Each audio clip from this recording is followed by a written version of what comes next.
হুজুক কথাটার সাথে হয়তো সবাই পরিচিত, কিন্তু যতক্ষণ না এটি ঠিকভাবে উঠবে ততক্ষণ এর মজা কেউই টের পাবেন না।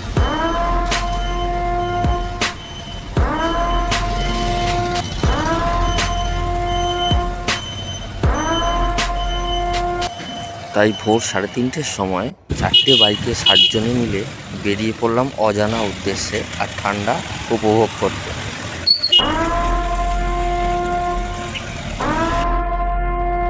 এগিয়ে চললাম বৈদ্যবাটি ছেড়ে চন্দননগর স্ট্যান্ড হয়ে চুঁচড়োকে পাশে রেখে জিরাটের উদ্দেশ্যে।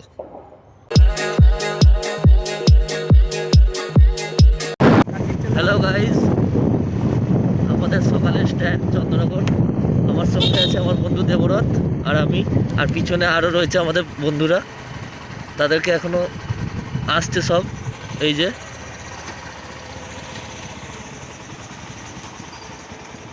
সবাই এখানটা আমরা দাঁড়ালাম এখন। এই যে সবাই এখান থেকে একটা ভিডিও নিয়ে নিতে পারো, একটুখানি ক্লিপ নিয়ে নিতে পারো। এটা হচ্ছে অভিজ্ঞতা, এটা হচ্ছে রুদ্র, এটা হচ্ছে মধু আর কৌশিক। এদিকে রাখবে। আর এটা হচ্ছে আমার বন্ধু দেবরথ। আরে হাতির বাচ্চা নয়, নাম নয়। এদিকে রাখবে। এই যে দেবরাজ জিৎ অভিজ্ঞতা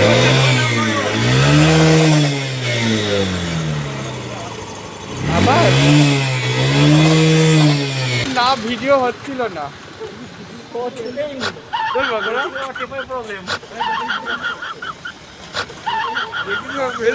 চলে যায়। বুঝতেই পারছেন ভাইদের সব উত্তেজনা, ব্লগিং করার আইডিয়া এবং তার সাথে রয়েছে এনজয়, সমস্ত কিছু মিলিয়েই তাদের মধ্যে এক্সাইটমেন্টের কোনো অভাব ছিল না।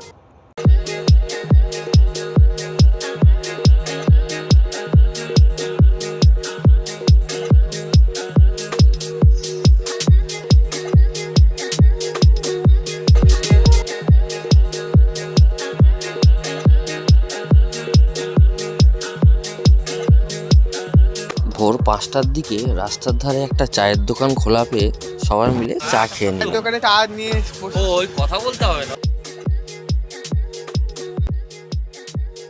চা খেয়ে রওনা তো দিলাম, কিন্তু পড়লাম এক বড় বিপদে।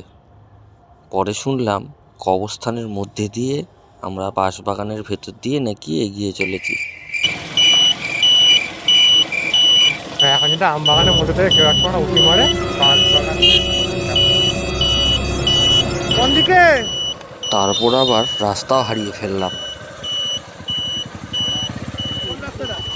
হ্যাঁ, আরে এটা তো, আরে ভাই এই রাস্তাটা তো নয় আসল, এটা তো কাজ চলছে বলে ঘুরিয়ে দিল আমাদের। হ্যাঁ, আরে নিচে বাঁদিকেই হবে। আমার গেট পেরিয়ে রাস্তাটা এখন কাজ চলছে বলে বন্ধ। তাহলে বাঁদিকেই হবে, বাদিকে হবে।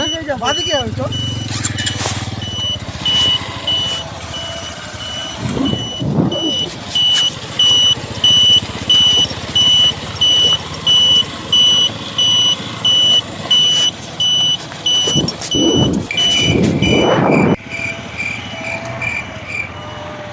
শিয়াল চিৎকার করছে, শিয়াল চিৎকার করছে। আল্লাহ আকবার। হাট, 5টা আজান হচ্ছে না, এখানে খেয়াল নেই। তুই কি জানলি? এখানে খেয়াল নেই, খেয়াল।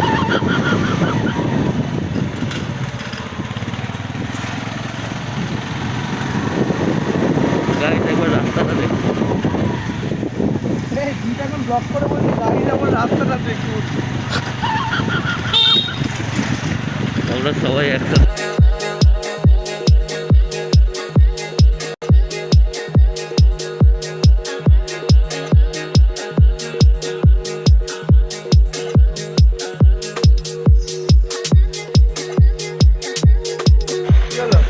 চলো।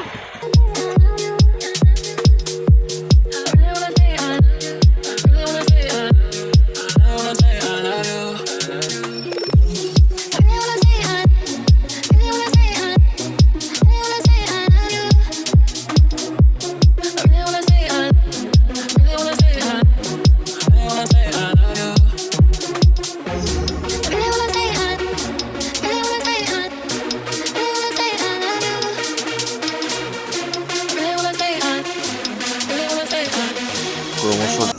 দিচ্ছে। আর ওই দেখুন সর্ষে ক্ষেতের দৃশ্যটা, ভোরের স্নিগ্ধতায় দারুণ লাগছে।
শেষ পর্যন্ত বলাগড় গিয়ে যাত্রা শেষ করলাম।